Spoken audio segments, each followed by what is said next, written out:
Here's how Iron Man's daughter is the key to Marvel's future. This is Nerdist Now.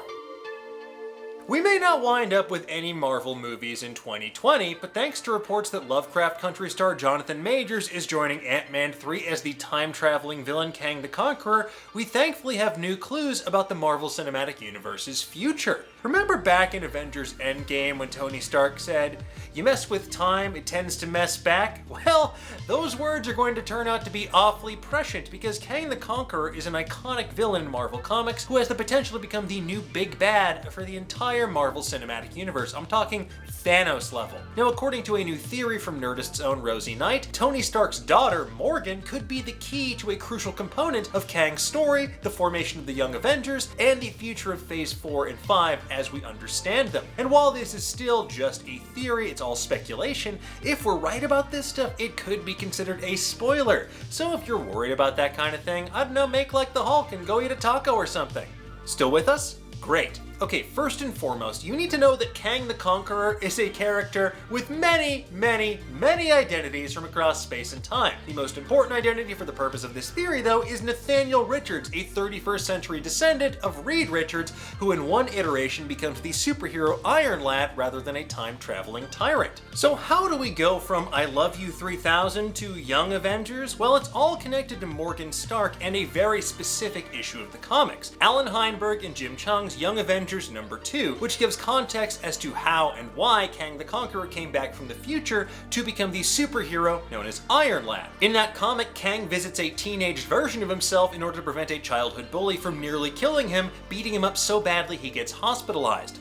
Kang gives his teenage self a series of gifts, including a high-tech suit of armor and visions of his future self ruling as a pharaoh and clashing with the Avengers. Kang also offers Nathaniel the chance to kill the bully, who just so happens to be named, you guessed it, Morgan. All Nathaniel has to do is think about it, wish for it to happen, and it will be so. But instead, Nathaniel does what any teenager worth their salt would do. He ignores this weird old dude and thinks about going back in time to find the Avengers to help him defeat future Kang. Now, the armor, responding to Nathaniel's thoughts, takes him back in time. But when he arrives, he finds that Earth's mightiest heroes have disbanded. With no Avengers to protect those in need, Nathaniel becomes the hero Iron Lad and recruits others to become a newer, younger version of Earth's mightiest heroes, the Young Avengers. Now, given Marvel's digital de-aging technology, there's no reason we couldn't see Jonathan Majors playing multiple versions of this character. Maybe one version is Kang the Conqueror and another is the Iron Lad incarnation. Or perhaps they'll cast a younger actor to play Iron Lad and have Majors as the adult Kang,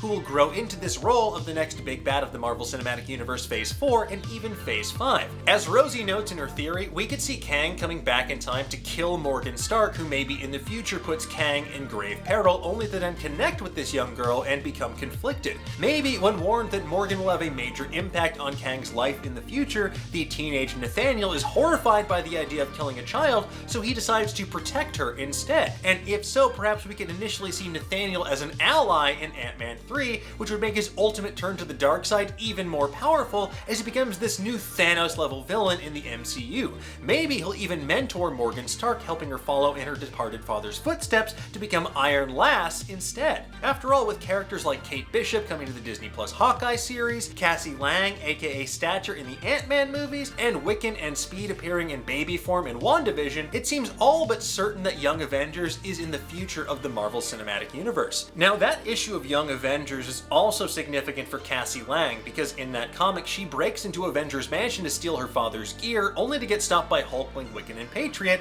and then she reveals she's had innate superpowers this whole time. And with all of these clues, both in the comics and the larger MCU, it's kind of hard to ignore the significance of this and how it could all play out on the big screen. Besides, now that they've uncorked the bottle on time travel and the multiverse, well, truly anything and everything is fair game. It's a comic book extravaganza. We'll just have to wait and see what happens whenever Marvel movies and TV shows actually start coming out again. I know, but at least it's something to look forward to. In the meantime, though, tell us, what do you think of this theory? Do you think that Morgan Stark will play a major role in Kang the Conqueror's story? What do you hope to see from Kang as a villain in the MCU? Let us know in the comments below and give us a thumbs up while you're down there. And for the latest and greatest in the world of pop culture, make sure that you stay tuned to Nerdist.com.